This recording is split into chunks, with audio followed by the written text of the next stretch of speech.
Olá, eu sou o Isaac Medeiros, analista ambiental do IBAMA, e essa é uma palestra sobre a nova Lei da Biodiversidade e demais normas ambientais aplicadas ao trânsito de material biológico com destino ao exterior. Essa palestra ela foi ministrada no âmbito da disciplina de Biodiversidade Amazônica do programa de doutorado da Rede Bionorte, no dia 27 de março de 2018. Já é sabido que o Brasil é rico em termos de biodiversidade, mas poucos sabem que o Brasil ele integra um grupo muito seleto de países denominados megadiversos, os quais, reunidos em termos de biodiversidade, compreendem mais de 2/3 de todas as espécies existentes no planeta. Não só integra esse grupo de países, como também lidera esse grupo de países, sendo o país de maior biodiversidade em termos de plantas superiores, em termos de espécies de mamíferos e por aí vai.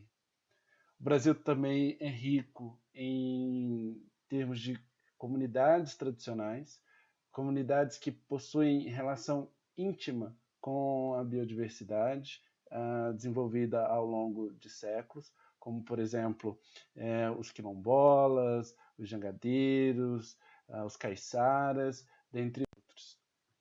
Essa definição de países megadiversos ela foi implementada por um primatólogo chamado Russell Mirrmeyer, e esse primatólogo ele trouxe uma reflexão extremamente importante sobre a responsabilidade e a responsabilidade dos países megadiversos. Não só a sua responsabilidade em termos de preservação, né, mas também trouxe uma reflexão sobre a oportunidade que esses países têm, não só em termos de ecologia, mas também em termos de economia. Isso porque, com o avanço da biotecnologia, foi possível explorar economicamente esses recursos genéticos, transformando os ativos da biodiversidade em produtos e processos que trouxeram grandes benefícios para a humanidade. O grande problema se deu início quando esses recursos genéticos, que antes eram considerados patrimônio da humanidade, passaram a ser apropriados por meio de patenteamento, tornando restrito o seu uso. Não só os recursos genéticos foram objetos de patenteamento, mas também conhecimento tradicional associado a a esse recurso genético, de modo que conhecimento tradicional, ele muitas das vezes tem atuado como um facilitador para o descobrimento de novos ativos e de novas espécies. Dado a essa privatização, essa apropriação indevida dos recursos genéticos, foi criado na década de 80 um termo um tanto quanto estigmatizante, que é o de biopirataria. O termo biopirataria ele consiste, na verdade, da apropriação indevida de recursos diversos da biodiversidade, levando, inclusive, à monopolização dos conhecimentos das populações tradicionais no que se refere ao uso desses recursos. Ativos da biodiversidade são capazes hoje de gerar bilhões e bilhões de dólares por ano de faturamento para grandes empresas dos setores cosméticos, farmacêuticos, de enzimas e por aí vai. De modo que trabalhos como o de Abreu colocam o Brasil como um país que sempre foi alvo da exploração da sua biodiversidade e patrimônio cultural pelos demais países do mundo. Abreu também indica, principalmente os países desenvolvidos, sendo os Estados Unidos, o Japão e a Grã-Bretanha os países, e os laboratórios farmacêuticos do setor que mais têm pirateado os nossos recursos naturais para fins de utilizá-los na biotecnologia. Como mencionado por Abreu em seu artigo, o Brasil tem sido historicamente alvo de biopirataria. E o início da biopirataria no Brasil foi justamente no período de seu descobrimento, onde os portugueses se apropriaram do conhecimento tradicional dos indígenas em relação ao uso do pigmento vermelho do pau-brasil e passaram a explorar esse conhecimento tradicional e esse recurso natural brasileiro.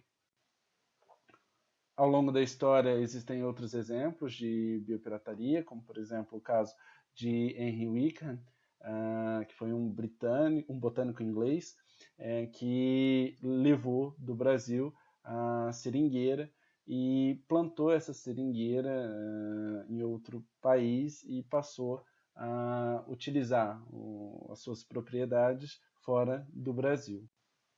Vários medicamentos já foram desenvolvidos, tendo como princípio ativo o componente da biodiversidade brasileira. Um dos exemplos é o captopril, um medicamento hipotensivo criado a partir do veneno da jararaca e que hoje rende bilhões de dólares a grandes empresas, a uma grande empresa multinacional. O mesmo aconteceu com a pilocarpina, um alcaloide que é utilizado para o tratamento do glaucoma, derivado do jaborandi. Esse medicamento também foi desenvolvido por uma empresa multinacional e também gera bilhões de dólares em faturamento, de modo que até hoje não se constatou qualquer repartição de benefícios relacionado à exploração econômica desse ativo da biodiversidade brasileira, seja em termos de transferência de tecnologia, seja em termos de recursos para a preservação da espécie ou algo do tipo.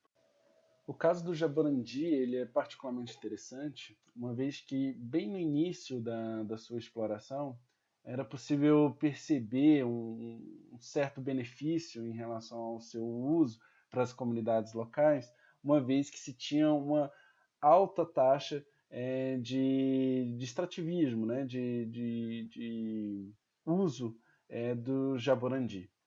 Só que ao longo dos anos, né, até mesmo essa dita vantagem, esse dito benefício, né, para as comunidades locais que tinham contato com o jaborandi, ele foi reduzindo ao longo do tempo. Isso porque, com o avanço da tecnologia, não se fez mais necessário a coleta, né, a utilização de grandes quantidades de material biológico em si, sendo possível hoje, por exemplo, a síntese, né, de componentes do componente ativo para a fabricação do medicamento que faz uso da pilocarpina. Em uma pesquisa realizada pela Universidade Federal do Rio de Janeiro, foi visto que em um universo de 278 plantas brasileiras, 186 são objetos de pelo menos um pedido de patente ou de uma patente concedida.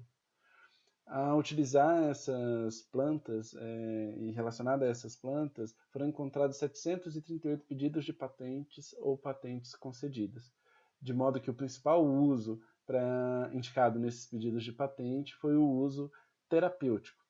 Agora, um dado interessante obtido por esse grupo de estudos foi que 94,2% dessas patentes são de titularidades de estrangeiros e apenas 5,8% são de titularidade de nacionais.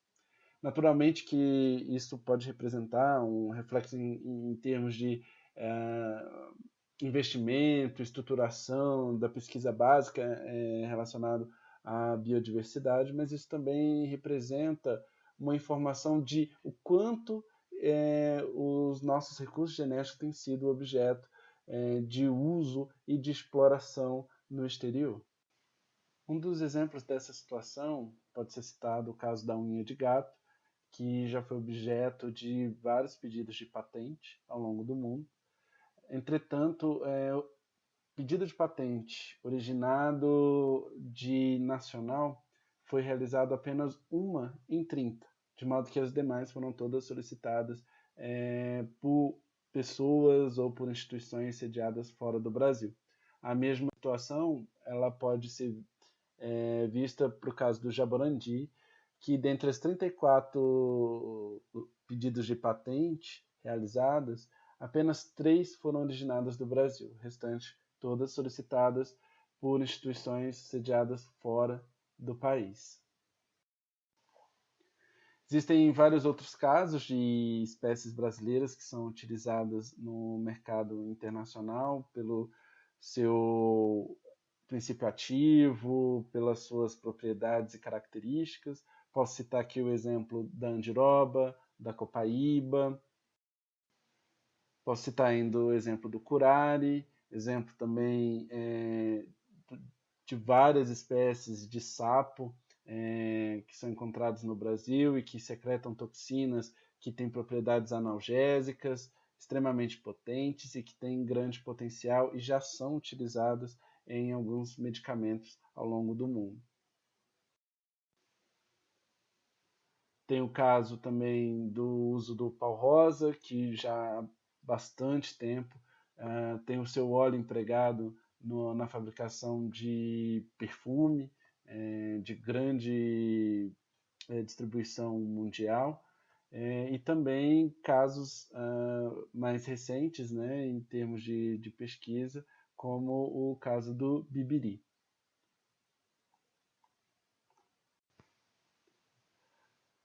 Entretanto, com o avanço da biotecnologia, mesmo a prática de biopirataria ela tem se alterado ao longo do tempo. Onde antes era necessário se retirar uma grande quantidade de amostra do local de origem dessas espécies, hoje é possível, com uma pequena quantidade de amostra, você extrair o DNA, o RNA e fazer sequenciamento de alto desempenho, por exemplo, e sequenciar o genoma completo de uma determinada espécie de interesse.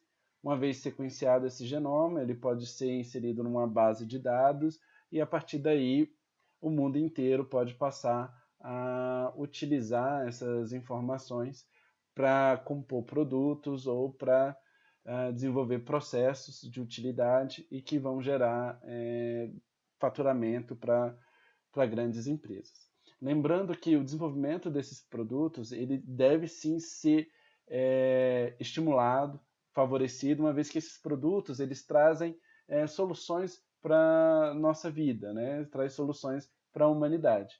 A problemática que se tem é quando esses produtos são desenvolvidos por meio da apropriação indevida do patrimônio genético, ou seja, sem que haja prestação de contas de quem desenvolve esses produtos, de quem fatura milhões de dólares com esses produtos, aos reais detentores desses recursos genéticos, seja o país de origem, seja a comunidade tradicional que forneceu uma informação relevante sobre o uso de determinado componente da biodiversidade. Visando a redução dos casos de biopirataria e visando ainda a redução de conflitos entre os países em relação a apropriações indevidas do uso dos recursos genéticos, foi aprovado no âmbito da ECO 92 a Convenção sobre a Diversidade Biológica CDB. Um dos principais objetivos da CDB visava justamente a questão da repartição justa e equitativa dos benefícios derivados da utilização dos recursos genéticos. Em se tratando de encaminhamento de material biológico de espécies nativas do Brasil para o exterior, é extremamente importante distinguir a prática da biopirataria com o regular intercâmbio científico. De modo que, na minha opinião, o que distingue ambas é justamente o cumprimento das normas legais relacionadas ao encaminhamento de componentes do patrimônio genético brasileiro para o exterior.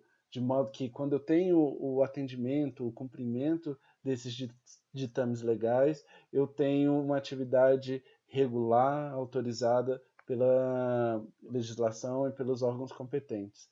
Se eu não tenho esse arcabouço legal e esse cumprimento dos requisitos legais no encaminhamento de material biológico para o exterior, muito provavelmente eu vou ser enquadrado no caso de biopirataria. Mas como evitar a paranoia?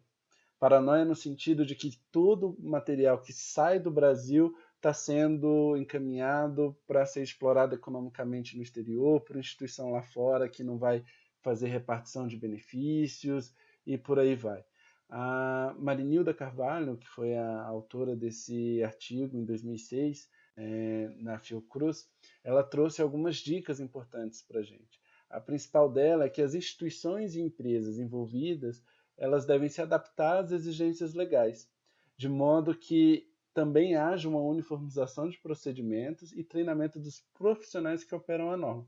Então, tanto as empresas e instituições que encaminham material biológico para o exterior precisam estar atentas ao cumprimento da legislação, quanto os agentes públicos que operam a norma, que vai fazer esse tipo de fiscalização e trabalho, eles também precisam ter uma uniformização de procedimentos para gerar uma previsibilidade de como o Estado vai fazer a fiscalização desse tipo de material e também precisa estar atentos a eventuais alterações normativas. Mas quais são, então, as exigências legais quando se fala em encaminhamento de material biológico para o exterior? O principal comando legal que nós temos é o artigo 225 da Constituição Federal, cujo parágrafo 1º ele incumbe ao poder público a preservação da diversidade e integridade do patrimônio genético do país e a fiscalização das entidades dedicadas à pesquisa e manipulação de material genético, além da proteção geral em termos de fauna e flora. Com base na Constituição Federal, foi editada em 2001 uma medida provisória que tratava da proteção do patrimônio genético nacional e do conhecimento tradicional associado, trazia regras para o uso do patrimônio genético nacional em termos de pesquisa, desenvolvimento tecnológico e também da remessa desse patrimônio genético para o exterior. Essa legislação, hoje, essa medida provisória ela foi substituída pela Lei 13.123, de 2015, que foi chamada como a nova Lei da Biodiversidade, que traz novos regramentos para o uso de componentes da biodiversidade em pesquisa e desenvolvimento tecnológico, e também regras para o encaminhamento de material biológico para o exterior quando se tratar de patrimônio genético nacional. A Lei 13.123 de 2005 e o seu decreto regulamentador 8772 de 2016, ele dispõe então sobre o acesso ao patrimônio genético, sobre a proteção e o acesso ao conhecimento tradicional associado e sobre a repartição de benefícios para a conservação e uso sustentável da biodiversidade, revogando então a medida provisória 2186-16, que vigorava até então. A Lei 13.123 de 2015, além de substituir a medida provisória em vigor, ela trouxe uma série de novas regras visando a desburocratização da pesquisa científica, onde antes havia necessidade de autorização prévia para se fazer pesquisa básica com componentes do patrimônio genético brasileiro. Hoje essa pesquisa ela pode ser desenvolvida de modo que há a exigência apenas de um cadastro para ser realizado junto ao sistema que foi desenvolvido para atender essa legislação, o CIGEM, e esse cadastro ele pode ser realizado, por exemplo, apenas antes de que se divulgue esse trabalho que foi realizado. Então, é possível que o pesquisador possa iniciar o seu trabalho de pesquisa e, antes da divulgação, apenas realizar um cadastro no CIGEM. Essa legislação também traz um maior foco sobre a repartição de benefícios, também organiza a repartição de benefícios, o que antes poderia recair sobre todas as empresas, instituições que estivessem na cadeia produtiva de um determinado produto que tinha como base componentes do patrimônio genético brasileiro. Agora, essa repartição de benefícios ela incide apenas sobre o produto final. E essa legislação ela também traz outras formas de reconhecimento de conhecimento tradicional associado, os quais podem ser reconhecidos até mesmo nos casos em que alguma empresa, por exemplo, ela utilize conhecimento tradicional obtido por meio de artigo ou de livro para o desenvolvimento de algum produto. Essa legislação também ela traz duas modalidades de encaminhamento de componentes de patrimônio genético para o exterior, com finalidade de pesquisa e desenvolvimento tecnológico. É o caso da remessa e do envio, que eu vou detalhar melhor ao longo da apresentação, a diferença entre essas duas possibilidades de encaminhamento de material biológico para o exterior. Bom, um dos principais conceitos que precisa ser internalizado em relação à legislação é o conceito de patrimônio genético. O que compreende o patrimônio genético nacional?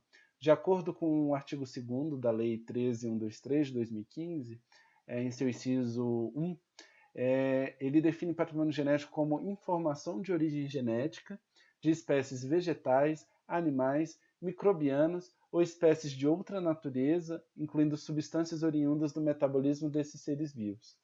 Assim, o patrimônio genético nacional ele não compreende apenas uma estrutura física, digamos assim, uma amostra física que eu manipulo em laboratório. Na verdade, ele trata, sim, de uma informação. E essa informação ela pode estar em diferentes meios. Né? Então, como exemplo aqui, eu trouxe para vocês que essa informação de origem genética ela pode estar contida tanto na planta como um todo, como no fruto, na polpa do fruto, na proteína que você encontra nesse fruto, no DNA que codifica para essa proteína e pode estar, inclusive, apenas na sequência de letrinhas, nessa sopa de letrinhas que compõe o DNA, e essa informação, inclusive, pode estar em sílico, pode estar nas nuvens. E o que é protegido pela legislação é justamente essa informação, que pode ser utilizada para o desenvolvimento de produtos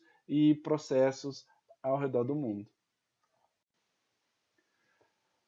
Após o acesso do patrimônio genético, e por acesso a norma entende o desenvolvimento de pesquisa ou desenvolvimento tecnológico realizado sobre a amostra do patrimônio genético, ou seja, toda vez que eu utilizar a informação de origem genética para realizar pesquisa ou desenvolvimento tecnológico, eu estou realizando, no âmbito da Lei 13.123, acesso ao patrimônio genético brasileiro. Lembrando que pesquisa em sentido amplo. E nesse exemplo, eu consigo mostrar para vocês duas etapas em que houve a realização de acesso sobre o componente do patrimônio genético brasileiro. Então, por exemplo, quando eu fiz pesquisa básica e identifiquei a pilocarpina do jaborandi, eu realizei acesso ao patrimônio genético. Da mesma forma, quando eu pesquisei a pilocarpina em si e consegui transformar ela num produto a ser colocado no mercado, eu também realizei acesso com finalidade de desenvolvimento tecnológico. E desse acesso, né, e da exploração econômica de um produto final desenvolvido com base no patrimônio genético nacional, há a obrigação de repartição de benefícios relacionados a esse lucro, né, a essa exploração econômica obtida com base no patrimônio genético nacional.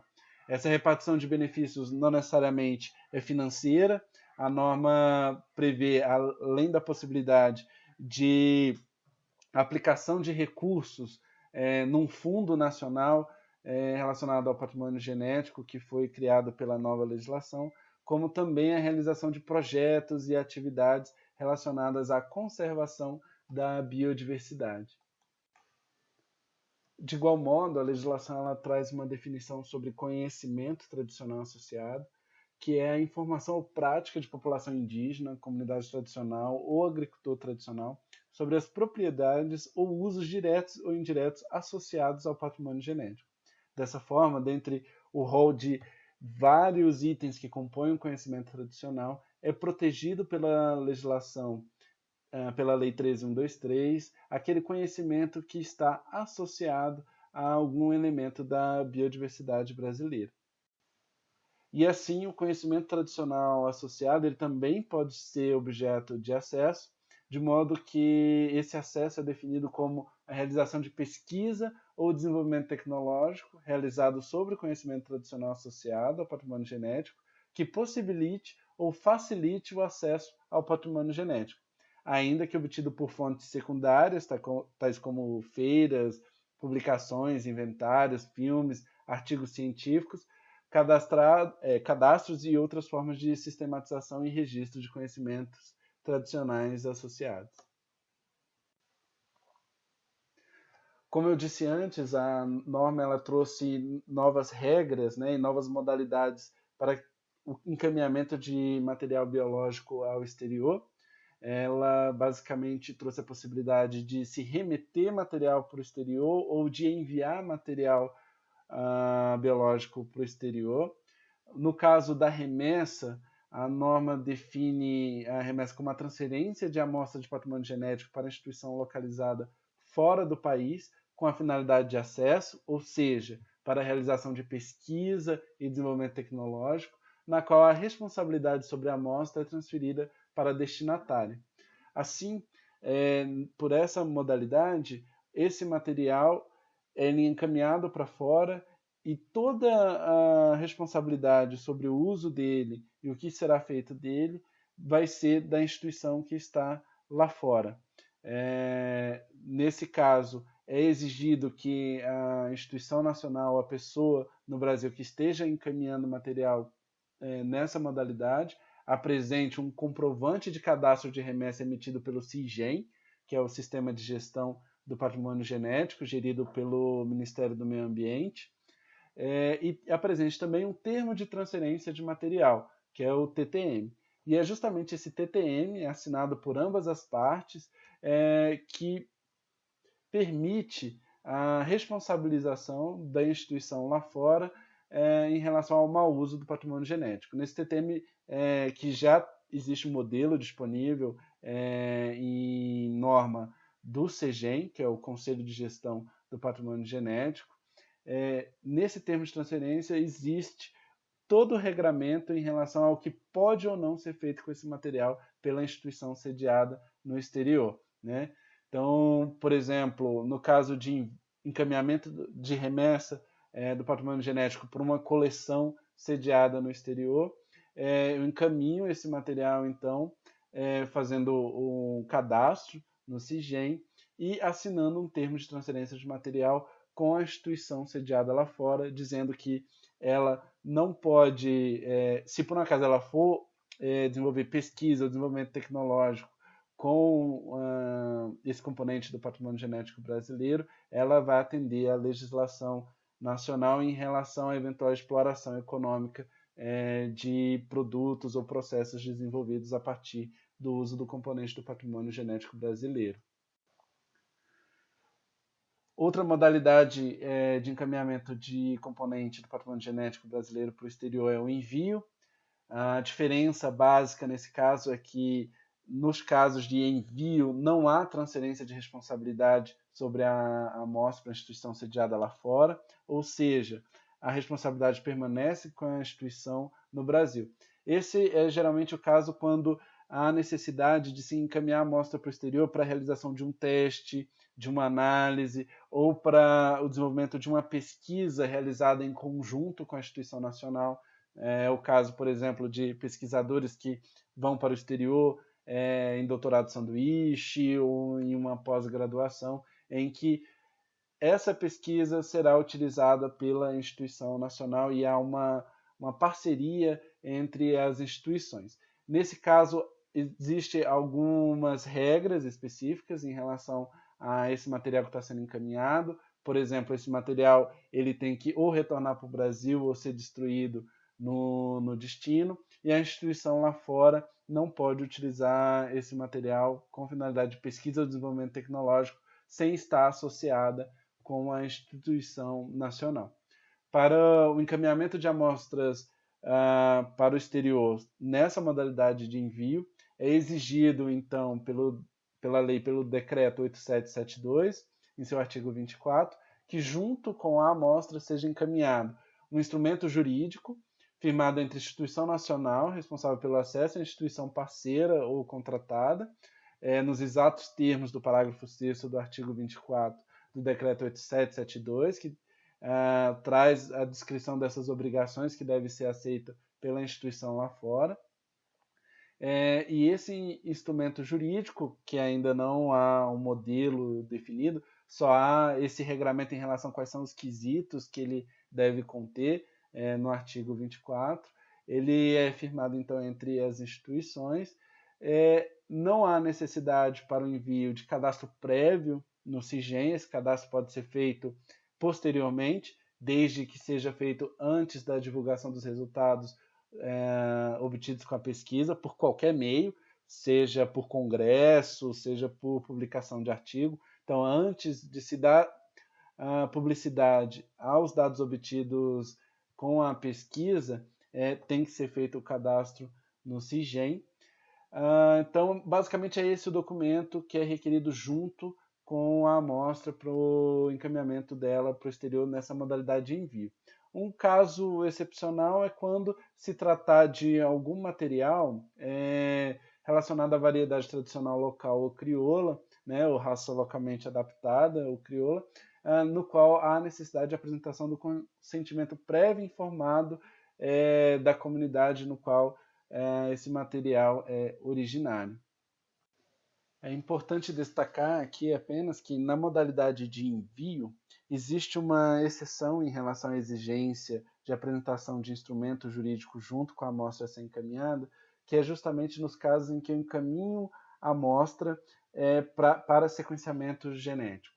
Nesses casos, a própria norma já indicou que não há necessidade de instrumento jurídico para essas hipóteses, de modo que as obrigações previstas no parágrafo 6º do artigo 24 do decreto 8772, em relação ao que tem que ser feito com a amostra, de que ela tem que ser destruída ou retornar para o Brasil, ela deve ser formalmente encaminhada para a instituição sediada no exterior. Nesses casos de encaminhamento de patrimônio genético nacional, na modalidade de envio para sequenciamento genético, não haveria, então, necessidade de nenhum documento em relação à legislação de patrimônio genético acompanhando a amostra. Nesse quadro, eu apresento aqui um resumo da Lei 13.123 e Decreto 8772 em relação às obrigações que tem que ser as obrigações trazidas pela legislação. Então, no caso de acesso sem finalidade econômica, ou seja, acesso com finalidade de pesquisa científica, que não envolva desenvolvimento tecnológico, a norma traz apenas a obrigação de cadastro. Lembrando que esse cadastro só precisa ser realizado antes da divulgação dos dados obtidos por meio da pesquisa. A norma também traz a regra de que o envio também precisa ser cadastrado, o envio de patrimônio genético brasileiro no CIGEM, mas esse cadastro não precisa ser prévio. Pode sim ser realizado previamente, mas não existe essa obrigação. Ele também tem que ser realizado apenas antes da divulgação desses dados. A regra para remessa de patrimônio genético, então, é que haja o cadastro prévio, aí sim eu tenho que realizar o cadastro prévio no CIGEM, e acompanhando a amostra eu preciso desse comprovante de cadastro no CIGEM e de um termo de transferência de material.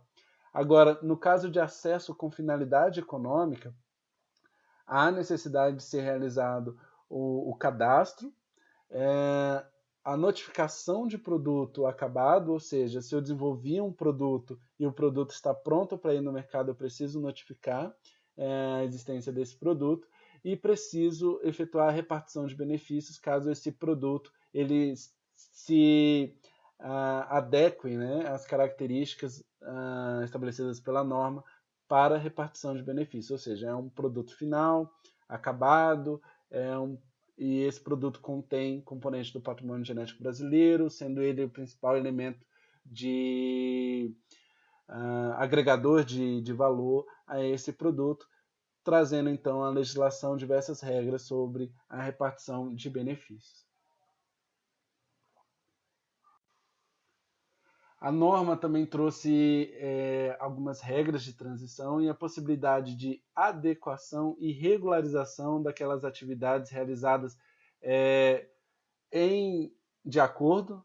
Aí eu tenho o caso da adequação, né? Então, se eu realizei atividades durante a vigência da norma anterior, da medida provisória 2186, eu preciso me adequar, então, à nova legislação, ou seja, se eu tinha autorização de acesso ao patrimônio genético, eu preciso agora, se essa atividade continua, né, eu preciso me cadastrar no CIGEM, e nas hipóteses em que eu realizei atividades relacionadas ao patrimônio genético em desacordo com a legislação, ou seja, fiz acesso sem autorização do CEGEM na época, fiz remessa de patrimônio genético sem autorização.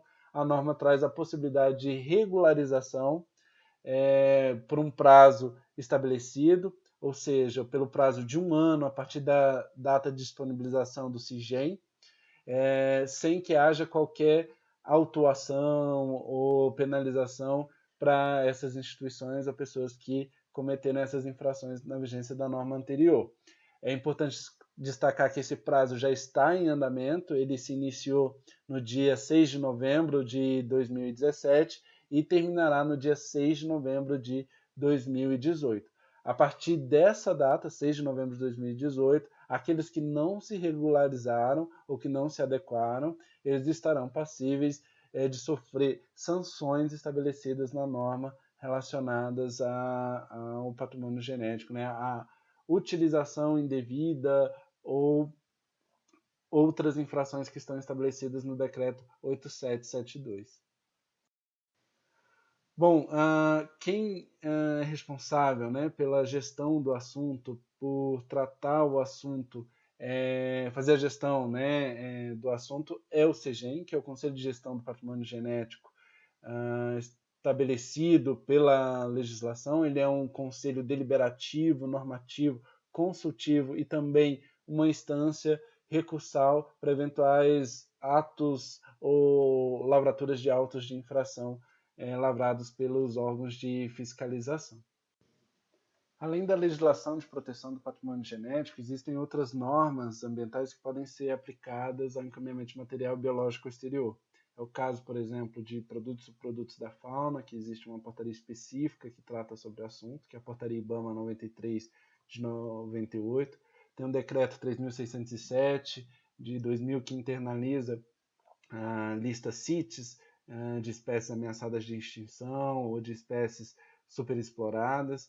Tem a própria Lei 13123, de 2015, a Lei 11.105, de 2005, que trata da Política Nacional de Biossegurança e acaba por abordar a importação e a exportação de organismos geneticamente modificados. Tem a IN-BAMA 160, de 2007, que trata basicamente do encaminhamento de material biológico entre coleções científicas, e a IN 140 de 2006 do IBAMA, que regulamenta como será dada a emissão de licença para aqueles casos em que haja necessidade de licença emitida pelo IBAMA. Como mencionado, a Portaria 93 de 98, ela traz uma normatização acerca da importação e exportação e a exploração de espécimes vivos, produtos e subprodutos da fauna silvestre brasileira e da fauna silvestre exótica. Nesses casos em que há um encaminhamento de material biológico que compreenda produto ou subproduto de espécies da fauna silvestre brasileira ou exótica, há necessidade de emissão de licença junto ao IBAMA para que seja realizada essa importação e essa exportação. Essa licença ela deve ser requerida. A exceção para essa regra de emissão de licença é quando se tratar de animais domésticos, ou seja, camundongo, porquinho da Índia, dentre outros animais listados no anexo 1 da Portaria 93 de 98. Para esses animais não há necessidade de emissão de licença do IBAMA para importação e exportação.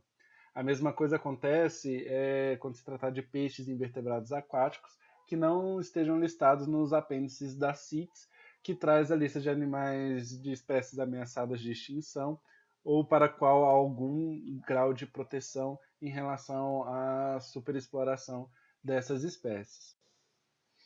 O decreto número 3.607 de 2000, ele implementou, né, a Convenção sobre o Comércio Internacional das Espécies da Flora e da Fauna Selvagens em Perigo de Extinção, a CITES, e por meio desse decreto, essa lista de espécies cujo nível de proteção é maior, ela acabou sendo internalizada na legislação brasileira. Para a exportação, então, ou a importação de espécies contidas nessa lista, há necessidade de emissão de uma licença. Essa licença ela ganha um selo da CITES, quando se tratar de espécies listadas na CITES, e esse selo é reconhecido mundialmente. Então, tanto para eu exportar algum produto oriundo de espécies da fauna silvestre contida nessa lista, produto ou até mesmo o próprio transportar o próprio animal, né? Eu preciso da emissão dessa licença, quanto também para importar, ou seja, para trazer animais de fora listados na CITES ou produtos desses animais listados na CITES, eu preciso da emissão de uma licença de importação desses produtos, desse material. Essa licença de importação ela é emitida nos sistemas do IBAMA, né, pelo site do IBAMA. O sistema é o CICITES, que eu vou mostrar em detalhes logo à frente. Os principais taxas, né, brasileiros incluídos nos anexos da CITES, em termos de flora, nós temos grandes grupos de orquídeas, cactáceas de maneira geral, tá? Bromélias, mogno, pau-rosa, jacarandá da Bahia. Em termos de fauna, nós temos os primatas, felinos, cetáceos, ursidas, psitacídeos, salvo algumas raras exceções, dentre outros exemplos. É claro que para se ter certeza se um animal ou uma espécie vegetal ou animal se encontra na lista da CITES, o ideal é consultar diretamente essa lista que se encontra disponível online na página da CITES. A Instrução Normativa IBAMA número 140 de 2006, ela traz então a orientação, né, de como deve ser feita a emissão dessa licença, seja de espécies CITES ou, por exemplo, de produtos oriundos da fauna silvestre, mesmo que não CITES, mas que dependa da emissão de licença, como eu falei anteriormente, elas são emitidas nos termos dessa Instrução Normativa IBAMA número 140. E é essa instrução normativa que traz a obrigação de se emitir a licença de maneira online por meio do sistema denominado CICITES. Esse sistema CICITES ele serve tanto para emissão de licença de espécies CITES como de espécies não CITES. Então, ao se solicitar essa licença, deverá ser indicado se aquela espécie está contida na lista CITES ou não. E a partir daí é emitido a licença com base nas informações prestadas. Então, como eu falei, a emissão dessa licença está dentro dos serviços prestados pelo IBAMA. Então, ao se cadastrar no site do IBAMA para usar os sistemas do IBAMA, o cidadão ou a instituição ele tem acesso aos serviços e dentro desses serviços encontra-se a emissão de licença de importação ou exportação de flora e fauna, seja ela listada na CITES, no caso, e a partir daí então é emitida a licença. Existem outros produtos que também demandam alguns requisitos ou documentos para que acompanhem a amostra e traga a regularidade para o transporte dessas amostras. Um exemplo é o documento de origem florestal, o DOF, que é exigido para a exportação de produtos e subprodutos florestais nativos, produtos madeireiros, basicamente, né? Então, o caso de madeira em tora, é o caso de óleo essencial, dentre outros produtos listados nessa IN 20 de 2014 do IBAMA. Essa obrigatoriedade de documento de origem florestal, ela traz consigo, né, a responsabilidade de indicar a origem desse produto florestal. Né? Muito dos materiais de pesquisa, a origem também pode ser comprovada por meio de documento relacionado à coleta, ou seja, aquele documento obtido no CISBio, quando se faz a coleta de material biológico em unidade de conservação, por exemplo, e esse documento de origem também é extremamente importante para dar o caráter regular da amostra. e principalmente para o seu transporte, né, em trânsito nacional e para a exportação desse material. Então, o documento de origem florestal ele também pode ser obtido dentro dos serviços emitidos pelo IBAMA. O IBAMA também ele dispõe da Instrução Normativa número 160, que foi uma instrução normativa criada com o intuito de facilitar o intercâmbio de material biológico ao exterior. Essa instrução normativa ela regula justamente a possibilidade de se encaminhar materiais biológicos que teoricamente dependeriam de licença emitida pelo IBAMA. É o caso de fauna silvestre, que em todos os casos eu preciso emitir a licença do IBAMA para encaminhar para o exterior, salvo quando se tratar de intercâmbio de material biológico entre coleções científicas. Nessa hipótese, a licença pode ser dispensada, sendo necessário, no entanto, a apresentação de guia de remessa assinada pelo curador da instituição nacional e de termo de transferência de material entre as instituições, e com esses dois documentos eu consigo encaminhar esse material para o exterior. Naturalmente, que eu estou falando aqui de produtos que dependeriam de licença do IBAMA, mas que não seja ou não esteja listadas nos anexos das CITES. Quando se tratar de espécies listadas nas CITES, ainda assim eu preciso da emissão de licença, tanto de exportação quanto de importação, por se tratar de espécies cujo o grau de proteção ele é maior.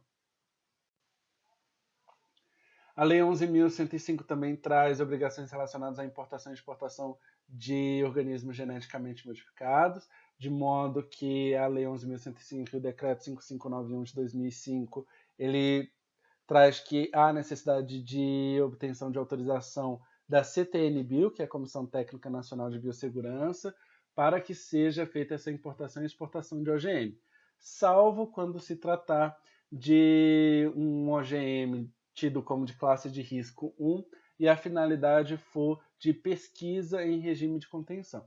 Nessas hipóteses, a própria Comissão Interna de Biossegurança da instituição poderá dar a autorização para a importação ou exportação desses organismos geneticamente modificados. Bom, como vocês puderam ver, as regras para o encaminhamento de material biológico ao exterior, existem várias legislações, né, várias normas a depender do material, e elas podem acabar por confundir, né, a pessoa que precisa encaminhar o material para o exterior. Mas é importante que vocês notem que para cada tipo de material e para cada finalidade existem procedimentos diferentes, né? Então, por exemplo, se é um material consignado em coleções, mesmo sendo de espécies da fauna silvestre, eu posso encaminhar por meio de uma guia de remessa, por exemplo, e não preciso da emissão de licença. Se é um animal, uma espécie listada na CITES, eu preciso obrigatoriamente da emissão de licença do IBAMA. Então é importante que vocês tenham em mente, consigam responder essas perguntinhas. Qual é o tipo de material, qual é a origem desse material e qual a finalidade? Com base nessas informações, é possível entender qual é a documentação necessária. Lembrando, essa documentação necessária que eu estou apresentando nessa tabela agora é a documentação necessária na data de hoje. Ou seja, algumas legislações, algumas normas podem sofrer alterações ao longo do tempo. E é importante que vocês tenham essa preocupação de que toda vez que for encaminhar um material biológico para o exterior, confirmar qual é a norma vigente sobre esse produto que você está encaminhando. Então, por exemplo, se eu quero encaminhar um produto, né, da fauna, uma espécie que não seja CITES, por exemplo, mas é um produto da fauna silvestre, mesmo que nativo ou exótico, independente da finalidade, eu vou precisar da emissão de uma licença não CITES emitida pelo CICITES. Se essa espécie for compreender patrimônio genético nacional, além disso, eu ainda vou precisar atender a norma de proteção ao patrimônio genético nacional. Vou precisar de um comprovante de cadastro de remessa e TTM, no caso de remessa, ou de instrumento jurídico, no caso de envio. Então é extremamente importante que vocês consigam perceber qual é o tipo de material, qual é a origem, qual é a finalidade, e a partir daí saber qual é a documentação necessária para cada uma das hipóteses. Lembrando que a documentação necessária ela pode estar em mais de uma norma, porque aquele produto, aquele material, ele acaba incluindo duas normas distintas. O não cumprimento dos quesitos legais, né, para o encaminhamento de material biológico exterior pode acabar repercutindo, né, no cometimento de infrações e até mesmo de crimes ambientais estabelecidos na Lei 9.605 de 98. Né? O caso, por exemplo, de se levar para o exterior animais vivos ou produtos da fauna sem nenhum tipo de autorização, sem documento de origem ou sem licença CITES emitida pelo IBAMA. A mesma coisa acontece com outras legislações que também prevêem infrações, né, ou seja, punições no caso de não cumprimento do seu regramento. O decreto 8772, que trata da proteção do patrimônio genético, também tem previsões de sanções para os casos de remessa de patrimônio genético ao exterior em desacordo com a norma, ou seja, sem cadastro prévio ou que foi realizado em desacordo com o estabelecido pela legislação. A Lei 9.605, né, no seu artigo 29, ela coloca como crime matar, perseguir, caçar, apanhar, utilizar espécies da fauna silvestre nativa ou em rota migratória sem a devida permissão, licença ou autorização da autoridade competente ou em desacordo com a obtida. Isso pode causar detenção de 6 meses a 1 ano e multa. Além disso, ela também pune quem vende, expõe à venda, exporta ou adquire, guarda, tem cativeiro, depósito, utiliza, transporta ovos, larvas ou espécimes da fauna silvestre. Trouxe aqui para vocês alguns casos emblemáticos, né, que foram avaliados pelo IBAMA ao longo do tempo, principalmente em relação à temática de proteção do patrimônio genético nacional. Existem vários casos de estrangeiros atuando no Brasil com intenção clara de obtenção de componentes do patrimônio genético brasileiro para remessa ao exterior. Existe o caso, por exemplo, desse alemão em 2004, de um alemão que foi preso no aeroporto de Brasília, transportando várias espécies de aranhas capturadas no Mato Grosso, Pernambuco. E em se tratando de transporte irregular de aranhas também, teve o caso de um cidadão inglês em 2009 que foi preso numa ação conjunta do IBAMA com a Polícia Federal, tentando levar 900 aranhas ao exterior por meio do aeroporto do Galeão. Outro cidadão alemão também foi preso portando aranhas e diversas outras espécies da fauna brasileira.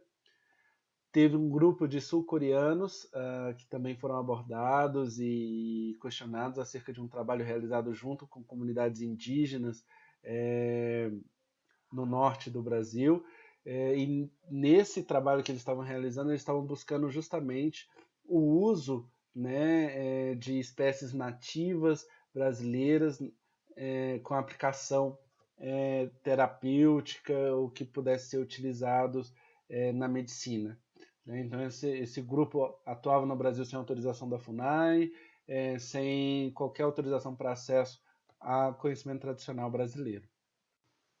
Entre os casos recentes de biopirataria, pode ser citado o caso da francesa, que foi detida no aeroporto de Guarulhos, tentando despachar cerca de 40 espécimes de sapo na sua bagagem sem qualquer tipo de autorização ou licença emitida pelo IBAMA.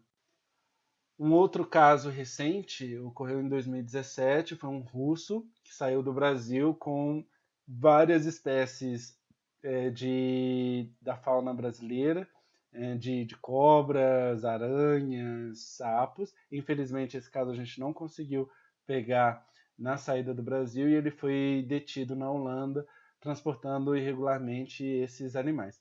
Nota-se que, nesse caso, né, o foco principal dele era animais que continham veneno, né, peçonha, possivelmente a utilização, o foco dele seria a utilização e a pesquisa, o desenvolvimento tecnológico sobre esses produtos. Né? Lembrando que existe uma diferença entre o tráfico de fauna, simplesmente, né? Então, por exemplo, aqueles traficantes de passarinho que transportam passarinhos para coleções ou para particulares. Esses casos são diferentes de biopirataria. Na biopirataria, a gente tem a intenção do uso dessa fauna, né, ou de outras espécies para pesquisa e desenvolvimento tecnológico. Então é importante ter essa distinção. Então, das infrações envolvendo envio indevido ao exterior, o que a gente observa com a nossa experiência, né, é que poucos cometem infração de forma deliberada e dolosa, ou seja, eu quero pegar esse material, vou levar para fora, eu vou desenvolver um produto, vou ficar rico e não quero seguir a legislação brasileira, então essa é a minha intenção. Então a gente percebe que poucos agem dessa maneira. Algumas pessoas cometem infração para escapar dos procedimentos burocráticos e legais. Por achar que é muito difícil, tem muita burocracia, tem que fazer muita coisa. Algumas pessoas tentam fugir disso e acabam colocando material biológico dentro da mala e da bagagem e pode ter grandes problemas relacionados a isso. De fato, como vocês puderam ver, a legislação ela pode acabar sendo um pouco extensa, mas com um pouco de boa vontade é possível compreender ali o que é necessário para cada tipo de amostra. A legislação já foi já trouxe uma burocracia muito maior no passado e ao longo do tempo ela vem evoluindo, né, no sentido de burocratizar aonde deve ser burocratizado, aonde eu preciso de uma proteção maior e aonde eu preciso de uma agilidade maior, ela tem tentado buscar essa simplificação. E o que a gente percebe no final das contas é que muitas pessoas cometem infração por não ter conhecimento das normas legais aplicadas. Né? E é justamente o objetivo desse tipo de palestra, que é trazer ao conhecimento de vocês quais são as normas, ou pelo menos a existência dessas normas, para quando vocês vierem a precisar encaminhar algum material biológico para o exterior, vocês possam buscar essas normas ou alguém, né, no caso o próprio IBAMA, para dar instrução em relação a como fazer esse encaminhamento dentro dos ditames legais. É importante que vocês tenham em mente, toda vez que encaminhar a amostra, então, quais são as documentações que vocês precisam para cada tipo de carga, né? E nesse documento é sempre importante ter claro qual é a amostra, qual é o tipo da amostra, o que vocês estão transportando e qual vai ser o uso e a finalidade dela no exterior. Tentem colocar cópias de documentos na parte externa da embalagem, protegida por um plástico. Isso pode facilitar no momento da fiscalização, pois muitas das vezes não há nem necessidade de se abrir a caixa ou expor aquele material que está ali dentro bem acondicionado, bem guardado, se as informações que eu preciso para liberar ou não a carga já se encontram no lado de fora da carga. Outra coisa importante é que, assim, mesmo que você junte toda a documentação, é possível que essa carga passe por um nível de fiscalização maior. Né? Então, mesmo com uma licença do IBAMA para exportação dessa carga, ela pode ser objeto de fiscalização justamente para verificar se se o que foi autorizado na licença de fato é o que está sendo transportado. Outro item importante é, junto com a amostra, apresentar uma carta, né, de esclarecimento sobre o que é a amostra. Muitas vezes, por meio dessa carta, a gente já consegue entender do que se trata e quais seriam os requisitos necessários, ou às vezes até que não haveria necessidade de requisito nenhum. Como, por exemplo, nessa carta que eu estou expondo para vocês, em poucas linhas já foi possível ver que se tratava de RNA purificado de camundongos que estavam sendo encaminhados para o exterior para sequenciamento genético. E como nós vimos, por se tratar de camundongos, né, animais não listados na CITES, animais constantes do anexo 1 da portaria 93 de 98, ou seja, considerados como domésticos, eu não dependo de nenhuma licença do IBAMA. E camundongos também não constituem componentes do patrimônio genético nacional e também não há nenhuma exigência em relação à legislação de proteção da biodiversidade, a Lei 13.123. Assim, essa amostra pode ser liberada tranquilamente só com base nas informações contidas do lado de fora. É claro que, havendo indícios de fraude, né, ou de informações desencontradas, a investigação é maior. Mas, nesse caso, a amostra pode ser liberada tranquilamente. Bom, então essa era a palestra acerca da nova lei da biodiversidade e demais normas ambientais aplicadas no encaminhamento de material biológico ao exterior. Eu espero que vocês tenham achado ela proveitosa e espero também que ela possa auxiliá-los no dia a dia ou toda vez que vocês precisarem encaminhar algum material biológico ao exterior. Por fim, coloco à disposição o e-mail do Núcleo de Fiscalização do Patrimônio Genético e do Conhecimento Tradicional associado no FIGEM do IBAMA para esclarecer qualquer dúvida que tenha ficado ou que vocês possam ter sobre o assunto. Muito obrigado e até uma próxima oportunidade.